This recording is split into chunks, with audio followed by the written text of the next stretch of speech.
Well, it's getting a little better, but you know, you wake up and you come out and you're like, when did I end up with so much stuff?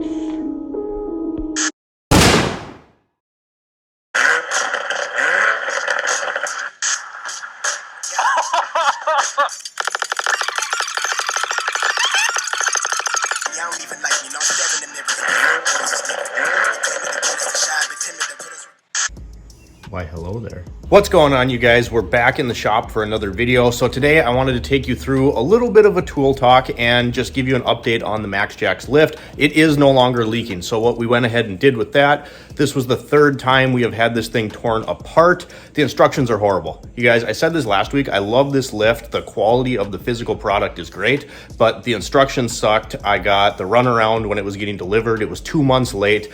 Customer service not that great. So what I ended up doing is calling a company that services lifts here local to me, and they told me to use this Blue Monster thread tape. Third time we had this thing unbolted and all torn apart, and it finally does not leak. The instructions said you were supposed to use pipe dope. I used the exact Permatex pipe dope that the instructions recommended. Did it twice and it leaked all over the place. So I'm just glad, you know, 3 times it's finally done. The shop is getting organized slowly but surely. You can see my 2 babies back there. You know, guys, I'm blessed. Like, all this stuff in here, as I'm organizing things, I'm just super grateful for all of the equipment and tools that I have that, you know, let me do what I'm able to do. This lift, that air compressor, everything. It's just been absolutely fantastic. And you guys, in the next couple weeks here, I'm gonna be real with you. I'm a little bit scared, but we got some huge stuff coming to the channel. You guys haven't even seen these shirts yet. We got Shift Wrench Repeat shop shirts, and I'm so excited, you guys, but I'm also really nervous. So the shop is coming along. It's getting more organized. I'm super excited to share some of that news with you guys. So today I wanted to talk about a couple new tools that I have acquired, as well as a really crappy situation at work. So let's get into this video. All right, you guys, so once again, I just kind of wanted to do like a little tool talk, a little, you know, what's going on the channel. You saw that we got the lift figured out. The first thing that I wanted to share with you guys today is a new light I got that I think is going to be super helpful, whether you're DIY, whether you're a professional technician. You know, I found this at Costco, and this is a super awesome light. Get a little closer here for you. You got a main floodlight and then these 2 adjustable pods, and it's USB chargeable. The really nice thing about this light, if I can do it one-handed for you, is these pods actually come off and then they're magnetic. So if I grab you, roll you over to the hoist, these are actually magnetic pods. So you could stick these guys anywhere you want when you're working. You know, compared to my snap-on work light, it's a little bulkier. Obviously, it's not built quite as well, but this whole light setup was 30 bucks. Nice and bright, rechargeable, and you can put this anywhere you want to go. It turns about 180 degrees, $30 at Costco, you guys. So if you have a Costco membership, I definitely think this is a good score. And you know, if you want these on the main base, then you can work and have it as a floodlight if you don't have a lift. So this was the first thing I wanted to show you guys. $30 at Costco, rechargeable, super awesome light. And obviously you can get similar lights as to the pods on the side from Mac Tools, from Snap-on, you know, and the affordable option from the big 3 being Snap-on, Matco, and Mac would be the Cyclops light. I believe those are about $40 a piece, but I got 2 of them essentially, and this giant adjustable floodlight for 30 bucks. So I just wanted to show you guys that, as you know, I'm kind of a tool junkie. All right, so the next thing I wanted to share you guys was another disaster while working on cars. This particular car was a 2012 Dodge Ram 1500. Should be fairly easy to work on, right? Wrong. So we got a fan clutch, we got a water pump assembly, right? This was a complete disaster. So if I get closer to you here, look at that fan clutch. What do you see wrong with that? So on the older vehicles, these screw on, right? Then you have your cooling fan around this clutch, and this big nut sometimes does not come loose very easily. So a trick that we mechanics have is you take an air hammer and you just bop it once with an air hammer and it'll break it loose, right? Well, as you can see, that did not work. So somebody had this apart before, because this is an aftermarket water pump on this thing, and they cross-threaded this onto the water pump. So it took a hell of a lot of beating to get this off of there with an air hammer, just to get to the end of the shaft for the water pump pulley, and it stopped spinning. It would spin, but it wouldn't come off anymore. It was just stuck on there. So then I had to go and cut it off of the water pump pulley. See if I can get this in here. See that? I physically had to cut it off and beat the thing I don't want to say that. And beat the thing with a hammer until I was able to get the fan clutch off. So then I had to order a fan clutch. I was already going to replace the water pump, but it didn't end there. So this water pump assembly is massive, right? Right up here, we have a spot for the thermostat to go. Well, in Chrysler's infinite wisdom, if you guys have been on the channel before, you know that I'm not a Chrysler fanatic. I actually hate Chrysler, but the new water pump did not come with a thermostat gasket. Well, you got to take the thermostat out because it's part of this whole assembly, and through Chrysler, you cannot get a thermostat gasket separate from the thermostat. So of course, I just looked it over, it looked okay. I tried putting in the new one, it leaked. So I ended up having to buy a whole new thermostat just to get the, 50-cent gasket that comes with it. It's ridiculous. But it doesn't end there either. If I look on this so I can find my place to show you, see this plug right here? Yeah, that's just, I don't know if a certain model has something different about it where this is used. The truck I was working on did not need this port, so this plug is in here. Well, we got steel into aluminum, and anytime that happens, and if I get it closer to you, that's an Allen that holds that plug in there. It would not come out. I tried heating this up, I tried everything. Penetrating oil would not come out of there. So then I had to run to the hardware store and get a universal brass plug to put in the new water pump because it didn't come with that either. So I just wanted to share this little nightmare with you guys because this was absolutely, I tell you what, being a mechanic really tests your patience sometimes, but this should have been a simple water pump install. Turned out obviously not to be. Next up, I just wanted to give you a little update on the Ford work truck that we have, and it doesn't have to make sense to anybody else, but I absolutely love my 2000 F-150. If you've seen it on the channel before, you know it's nothing special. It was an old farm truck, but at this point, I'm having a game with this thing because the only two things I've replaced on it, and I paid $1,200 for the pickup. I put a set of tires on it.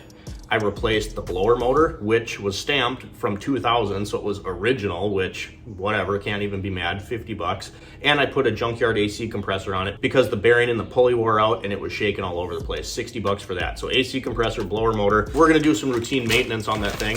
So I got a Ford transmission filter. We're gonna do a drain and fill, put new transmission fluid in it. I got Motorcraft spark plugs because I don't know when those were done. We got friction modifier for the differential, and I'm gonna add some Lucas automatic transmission fluid conditioner to that. I'm not a snake oil guy, but Lucas makes some amazing products, and the truck has 272,000 miles on it. And at this point, it's kind of a game to see how long I can have the truck running and servicing for me, right? And it doesn't have to make sense to anybody, but I love that stupid thing. It's comfortable. I don't have to worry about scratching it up because it's an old pickup. So I want it to last. So we're gonna put just a little bit of maintenance work into the old Ford. I'll get you guys on video for that. I also picked up an AC Delco alternator for it. When I was checking out online and I got all of this other stuff, this was on sale for 55 bucks. So I thought, you know what? It's got the original alternator in it and I really don't want to mess with that, especially come Minnesota winter time. So that's a little update on the Ford. I also wanted to show you guys this crazy tool haul that I got. So if you bear with me for just a second, I'm gonna grab a bin of some new to me, but very old tools. All right, so in this bin, we're gonna kind of go over what's in here. I got this whole bin of tools for 10 bucks. All right, so obviously I'm not gonna go through every single tool that's in this bin, but $10, you guys. My neighbor across the street was cleaning out and he wouldn't have charged me anything, but it's like, I gotta give him something, right? But I just wanted to show you guys this because like over there in that corner of my shop, I have an old toolbox that's just filled with old and Chinese tools so that if I ever have to grind down a wrench or cut a socket, make a tool, right? I can use that stuff and not have to chop up any of my Snap-on Mac, all my good stuff. We got some stuff that's not automotive. This is some sort of grate or sander. I believe this is for drywall work. In here, we got a nice little digital caliper.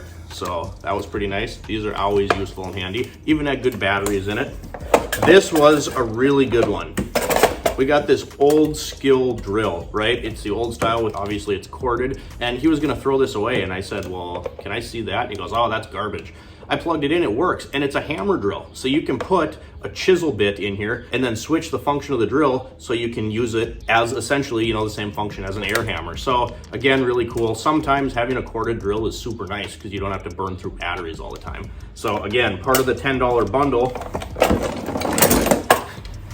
there are 7 of these pipe wrenches in here. And if you've ever wrenched on cars or anything like that, this doubles as a hammer, as a club for frustrating customers. This is a super old heavy duty pipe wrench. This isn't like some of the crap you can buy nowadays. So there were 7 of these in there. I don't know why I needed 7 of them, but 10 bucks for this whole bin, you guys. I couldn't let it go. Again, tool junkie status, but there are a couple cool tools in here that I want to pull out and show you.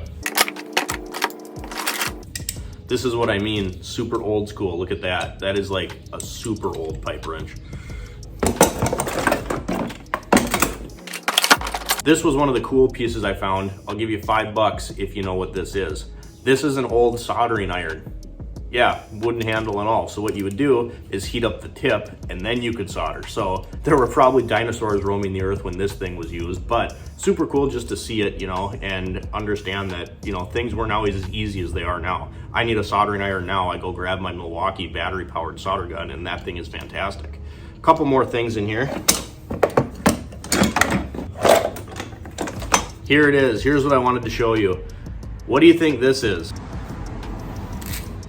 This is a screwdriver, right? But it's really not. This is a hand drill. So if I pull this out, you can see that the shaft there is threaded, right? Watch the end of this. This is like a manual powered drill to get screws and fasteners in and out. Like, can you imagine working with some of this stuff, you guys? Now you grab your lithium ion brushless Milwaukee fuel drill, that's the bee's knees, but I can't even imagine like people using this kind of stuff. And this whole bin is just full of all sorts of old tools. We got a shears. There's about 50 screwdrivers in here. And again, there's a lot of sets of pliers. I use this stuff for when I have to make tools. Now, obviously the antique type stuff that is name brand, which is in here, I'm not gonna hack that stuff up. But there's a lot of stuff in here that'll have a lot of usefulness and a lot of value when you have to get creative with tools and you don't wanna go grab your Snap-on, Mac, whatever it is, your good stuff out of your box to destroy it, right? So that's why I keep a lot of this stuff around, and I just wanted to show you that. All right, you guys, so I hope you enjoyed this little update video. I just wanted to let you know, I've been out here organizing, getting the shop ready to go, and I didn't have anything super exciting for you. I wanted you to know that the MaxJax was operational now, so no more leaks. 3rd time's the charm. I wanted to show you some of those tools, you know. Snap-on Mac, it all gets expensive, and if you can find deals like that light that are gonna work just as good, why the hell not? You know, it's gonna work. Like I said, in the next coming weeks, we're gonna have some giant news on the channel. We're gonna do a video sooner rather than later, getting the coilovers installed on the Celica GTS, and then we have some fun things to do with the Ford F-150, along with that maintenance stuff that I told you we have to do, of course. So you guys, if you enjoyed today's video, drop me a comment down below, like and subscribe if you have not already. Thanks for stopping by, and I'll see you next time.